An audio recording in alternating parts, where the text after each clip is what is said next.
Хочу вам показати малину. Малина ремонтантна, сорти тут різні. Це зараз 13 травня 2025 року, місто Харків. І хочу зазначити, що в цьому році у мене тут 3 ділянки малини.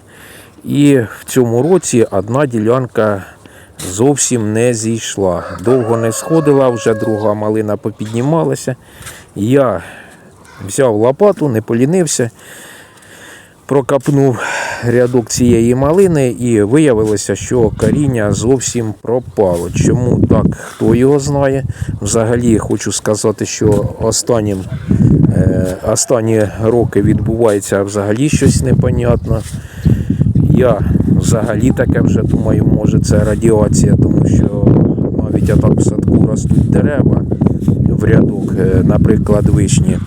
І от одна вишня деревце ціленьке, друга вишня просто не прокинулася весною і все. Ну і клімат, звісно, міняється. Ось дивіться, у мене з одної сторони малинка росте, там ще я кавунчики посадив, гарбузи. І з одної сторони іде у мене виноград росте. Потім у мене там ще є рядки. У мене взагалі рядками все йде, тому що живу я на низовині, до води дуже близько.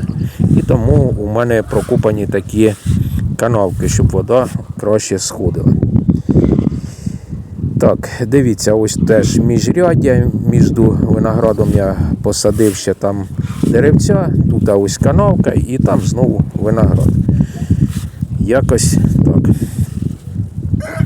Ось де абрикоска. Хочу зазначити, що взагалі,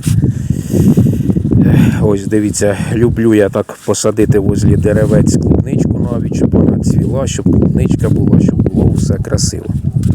Зараз піднявся трішки вітер, але що основне я хотів показати, це просто як у мене все.